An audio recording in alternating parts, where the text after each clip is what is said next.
बन सके। No no no no no, ये मेरे एजेंडे में था ही नहीं। चौपाल न्यूज बुलेटिन ने फार्मर एडवाइजरी कमेटी FAC पर एक फॉलो अप किया है। हमारे साथ जुड़े हैं आज विजय जूटा जी, चौपाल FAC के सदस्य। इस वार्ता में चौपाल न्यूज बुलेटिन के लिए वार्ताकार कमल शर्मा के साथ विजय जूटा की सीधी बात। विजय जूटा का दावा है FAC काम करेगी और सरकार के ध्यान में वो तमाम बातें लाएगी जिससे किसानों, बागवानों, पशुपालक और आम लोगों को सीधा लाभ पहुंचे। विजय जूटा का मानना है सेब की फसल में रॉयल तो रॉयल है, लेकिन कम जमीन में, कम डिस्टेंस में लगने वाले फ्रूट की तरफ जाना चाहिए। वैज्ञानिकों के संपर्क में रहना चाहिए। वैज्ञानिकों के संपर्क में रहना जरूरी है। जूटा का ये मानना है डेयरी फार्म जगह जगह खुले ताकि दूध की कमी पूरी हो। अधिक से अधिक पैदावार कैसे हो, इसके लिए सॉइल टेस्टिंग जरूरी है। इम्प्रूव्ड वेराइटीज का प्लांट आना जरूरी है, तभी उत्पाद बढ़ेगा। उनका बागवानों, किसानों और आम लोगों से आग्रह है कि वे बागवान सभी वैज्ञानिकों के संपर्क में रहे और नई तकनीक अपनाएं। रोडू कृषि वैज्ञानिक चौपाल आकर लोगों को वो तमाम जानकारियां दे। रोडू कृषि विज्ञान केंद्र चौपाल को विजिट करे और तमाम जानकारियां दे। जूटा का मानना है दूर दराज के क्षेत्रों में जानकारी पहुंचाना अति आवश्यक है। FAC इस पर कार्य करेगी। चौपाल न्यूज बुलेटिन द्वारा पूछे गए एक सवाल के जवाब में विजय जूटा ने कहा, नो नो नो, ये उनके एजेंडे में नहीं था। क्या सवाल था, देखिए इस रिपोर्ट में। चौपाल न्यूज बुलेटिन के लिए कमल शर्मा की रिपोर्ट। बन सके। No no no no no, ये मेरे एजेंडे में था ही नहीं। हमारे साथ विजय जूटा जी, जो एक बहुत बड़े समाज सेवक भी है और इनका बागवानी के क्षेत्र में भी नाम लिया जाता है, जुड़ गए हैं। जूटा जी, आप क्या कहेंगे? आज की जो ये कार्रवाई हुई है और आज का जो ये चुनाव हुआ है, क्या आप अपने हिसाब से इस चुनाव पर सहमत हैं? मैं इस चुनाव पर पूर्णतः सहमत हूँ और मैं फ्रॉम द वेरी बिगिनिंग में यही अपने साथियों से कह रहा था कि हमको यूनानिमसली बैठ करके ये बात तय करनी चाहिए और वो अपने लोगों ने तय भी करी। हम बिना किसी हिचक के अपने वैज्ञानिकों के संपर्क में रहें, नई नई जानकारियां प्राप्त करें और उन नई जानकारियों को अपनी फील्ड तक ले जाएं। एक सवाल मैं आपसे जानना चाहूँगा कि आपका किसानों के प्रति इतना बड़ा चिंतन, लेकिन सरकार की कहाँ चूक हो गई, आप पहुँच नहीं पाए? मुझे इस बात तो कुछ नहीं मुझे कहना, मुझे ना कहीं पहुँचना है। ईश्वर ने मुझे मानव बनाया है और मैं सीधे सीधे सवाल पर आता हूँ कि बागवानों के प्रति आपका इतना चिंतन, आप इतने डेप्थ तक सोचते हो, लेकिन आप FAC के अध्यक्ष क्यों नहीं बन सके? No no no no no, ये मेरे एजेंडे में था ही नहीं। टू बी वेरी फ्रैंक, ये मेरा एजेंडा नहीं था। मेरा ये मानना था कि कोई ना कोई ऐसा व्यक्ति बने जो यूथ हो, एनर्जेटिक हो। देखिए, हमारे अनुभव का लाभ हमारे यूथ उठाएंगे और मुझे पूरा विश्वास है कि जो हमारा जो चयन हुआ है, जो FAC के चेयरमैन का, वो definitely he is a youth, energetic and very progressive. हमारा जो अनुभव है वो डेफिनेटली उसका लाभ उठाएंगे, मुझे इसमें कोई शक नहीं है।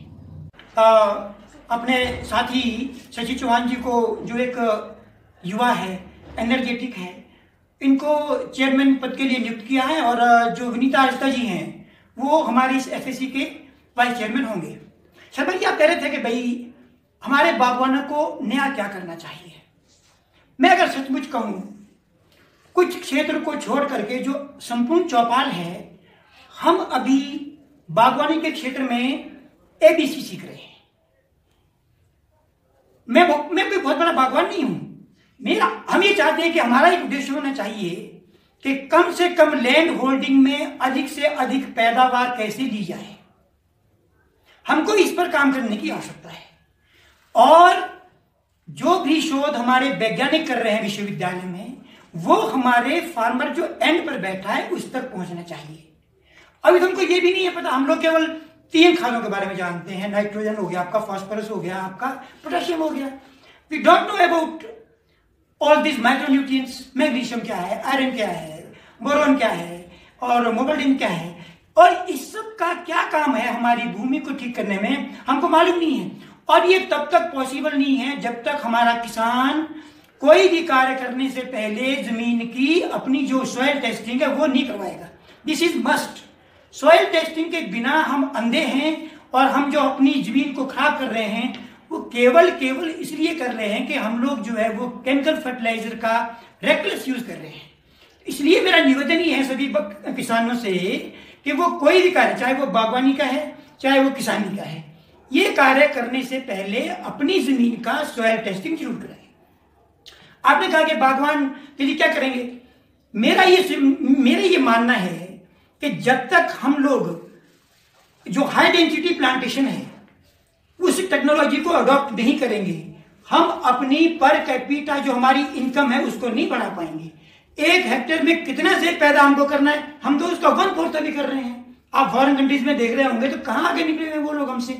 वो लोग आगे क्यों निकले हुए हैं हमसे कि वो लोग जो है वो हाई डेंसिटी प्लांटेशन करते हैं, और जो इंप्रूव्ड वेराइटीज है, अच्छी जो वेराइटीज है जिसका स्ट्रक्चर अच्छा है फ्रूट का, जिसका कलर अच्छा है फ्रूट का, और जिसका मैच्योरिटी का पीरियड थोड़ा अर्ली है, जिसकी प्रिकॉसिटी थोड़ी अर्ली है, वो जब तक हमारे पास वो प्लांट नहीं आएगा, हम उस टेक्नोलॉजी को अडॉप्ट नहीं करेंगे, तब तक हम लोग जो है अपने उत्पादन को नहीं बढ़ा पाएंगे।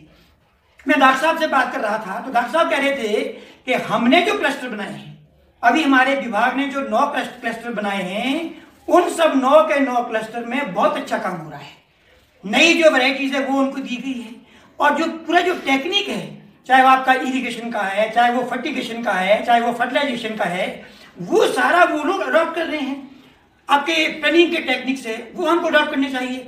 आपने कहा कि हम बाहर से ला रहे हैं, बाहर से लाने की हमको कोई आवश्यकता नहीं है। आवश्यकता केवल इस बात की है कि जो हमारे वैज्ञानिक हैं हम उनके संपर्क में रहें, और वो जो नई टेक्नोलॉजी है उसको हम अडॉप्ट करें। मैं केवी के जो रोडू हमारा है कृषि विज्ञान केंद्र, मेरा उनसे भी आग्रह है वहां के वैज्ञानिकों से कि वो लोग भी, चौपाल उनके अंदर आता है, उनको चौपाल को विजिट करना चाहिए, और जो वहां स्पेशलिस्ट है, चाहे वो सॉइल के हैं, चाहे वो वेजिटेबल के हैं, चाहे वो प्लांट पैथोलॉजी के हैं, वो लोग जब यहाँ आएंगे तो उससे जो हमारा बागवान है वो काफी कुछ सीख पाएगा। जो साइंटिफिक टेक्नोलॉजी है उसको हम अडॉप्ट कर पाएंगे। आवश्यकता क्या है? आवश्यकता इस बात की है कि मैं अपने किसान भाइयों से भी आग्रह करता हूं आपके माध्यम से कि जो फार्मर हमारा है वो अधिक से अधिक जो है हमारे जो साइंटिस्ट है उनके संपर्क में रहे। कब हमको क्या करना है, कब हमको कौन सा फर्टिलाइजर यूज करना है। मुझे बहुत हैरानी होती है जब कई लोग वाले जो बागवान जो सेब पैदा कर रहे हैं वो अभी तक उनको ये भी नहीं है मालूम कि हमको कौन सी खाद कब डालनी है। बहुत सारे लोग तो अभी तक मिक्सचर यूज कर रहे हैं। मैं तो ये मान के चलता हूँ कि मिक्सचर तो, अगर डॉक्टर साहब मुझसे एग्री करे तो भाई मिक्सचर तो खाद ही नहीं है, उसके लिए क्या नाम हॉर्टिकल्चर पर्पज के लिए, ये तो सीरियल क्रॉप्स के लिए हैं। सीरियल क्रॉप में आप मिक्सचर यूज करो।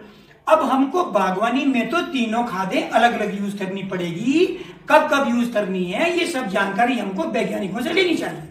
और एफएससी हमारी बनी है, एफएससी के माध्यम से हमारा पूरा प्रयास रहेगा कि जो भी हम खाद के बारे में और जो न्यू वेराइटीज है जो एप्पल उसके बारे में, और जो नई टेक्निक्स है, चाहे वो प्रूनिंग की है, चाहे वो फर्टिगेशन की है, चाहे वो फर्टिलाइजेशन की है, इसके माध्यम से जो भी हम जानकारी प्राप्त करेंगे, एफएससी के जो मेंबर्स हम हैं और वैज्ञानिकों से जो जानकारी प्राप्त करेंगे, हमारा ये प्रयास रहेगा कि वो जानकारी हमारे माध्यम से इस क्षेत्र के भिन्न भिन्न क्षेत्रों में जो रहने वाले लोग हैं, दूर दराज क्षेत्रों में जो रहने वाला हमारा किसान भाई है, उन तक वो पहुंचे। क्योंकि अभी हम देखते हैं कि जो दूर दराज के क्षेत्र हैं वहां तो लोगों को ये भी नहीं पता कि भाई कौन सा सेब लगाना है, और ये भी नहीं है मालूम कि भाई कौन सी वैरायटी किस डिस्टेंस पे लगानी है, ये भी नहीं है मालूम कि भाई कौन सी वैरायटी का कैसा प्लानिंग करना है। तो इन सब बातों की आवश्यकता है। हमारी जो नई एफएससी बनी है, मुझे लगता है कि हमको बहुत जिम्मेदारी के साथ कार्य करना पड़ेगा, और हम पर एक बहुत भार भी है। तो हम ये चाहेंगे कि इस एफएसी के माध्यम से जो है नई नई जानकारियां किसानों तक पहुंचे, चाहे वो बागवानी का क्षेत्र है, चाहे वो कृषि का क्षेत्र है, चाहे वो पशुपालन का क्षेत्र है। हमारे साथ डोगरा जी बैठे हैं। बहुत सारे लोगों ने हमारे यहाँ आपका डेयरी फार्म खोले हुए हैं। तो मैं डोगरा जी से चर्चा कर रहा था कि भाई ऐसे डेयरी फार्म जगह जगह अगर खुले तो उससे क्या होगा कि भाई जो हमारे यहाँ जो दूध की कमी है वो पूरी होगी और किसानों को जो है एक वो आय का साधन भी बनेगा। और मैं एक चीज और कहना चाहता हूं कि हमारे यहाँ अभी चौपाल में जैसे इन्होंने बात करी शशि जी ने कि भाई जो प्लांट हेल्थ सेंटर है वो नहीं है, ऐसे में हमारे पास नहीं है हॉर्टिकल्चर का। मेरा तो गवर्नमेंट से ये कहना है कि जो subject matter specialist of horticulture है उसकी यहाँ नियुक्ति होनी चाहिए ताकि अधिक से अधिक जानकारी हमारे किसानों को उनके माध्यम से मिल सके। इसकी बहुत आवश्यकता है। और केवी के रोडू के जो वैज्ञानिक है उनसे भी मेरा आग्रह है कि भाई जो आपका जो सॉइल टेस्टिंग वाला जो लैब है उसकी समय समय पर चौपाल के क्षेत्र में विजिट कराई जाए ताकि हमारे किसानों का जो सॉइल टेस्टिंग का जो सुविधा है वो यहाँ पर उपलब्ध हो। और एक बात हमको और कहनी है, वो मेरा किसान भाइयों से कहना है, किसानों को ये चाहिए, कुछ लोग अभी भी कुछ लोग कहते हैं यार रॉयल तो रॉयल ही है, इतनी इम्प्रूव्ड वैरायटीज आज आपके पास उपलब्ध है जिनका कलर बढ़िया है और जिनका स्ट्रक्चर बढ़िया है फ्रूट का, जो बहुत जल्दी तैयार होती है, बहुत कम डिस्टेंस में लगती है, उसकी ओर हमको जाना चाहिए। रॉयल मैंने खुद देखा है। आपने कहा कि मैं बहुत बड़ा किसान हूं, मैं कोई बहुत बड़ा किसान नहीं हूं, मैं एक छोटा किसान हूं, लेकिन यह मानकर चलता हूं कि कम जमीन में अधिक सेब कैसे पैदा करना है इस पर काम करने की आवश्यकता है। ये तभी संभव है जब हम अपने वैज्ञानिकों के संपर्क में रहेंगे, कौन सी वैरायटी हमको लगानी चाहिए, क्या प्रोपोर्शन। अभी तो मैं देखता हूं कि बहुत सारे एरिया में, बहुत सारे बागीचों में जहां कोई 500-600 पौधे का अगर बागीचा है उसके अंदर कुल 15, 20 या 25 पेड़ आपके लगे हुए हैं पॉलिनाइजर के। कहां से हमारी फसलें आएगी सेब की? Pollinizer is the one of the best Unix जो हमारी प्रोडक्टिविटी को बढ़ा सकता है, बशर्ते कि हमको ये ज्ञान हो कि कौन सा हमको पॉलिनाइजर लगाना है, कितने प्रोपोर्शन में लगाना है। आज तो डिफरेंट वैरायटीज है, आप उसका चुनाव करो, यहाँ पर उपलब्ध है हमारे पास, हमारे डिपार्टमेंट ऑफ हॉर्टिकल्चर के पास है और कुछ हमारे प्रोग्रेसिव ग्रोवर उनके पास है। तो मेरा किसान भाइयों से ये कहना है कि आवश्यकता इस बात की है कि हम बिना किसी हिचक के अपने वैज्ञानिकों के संपर्क में रहें, नई नई जानकारियां प्राप्त करें और उन नई चौपाल से कमल शर्मा की रिपोर्ट।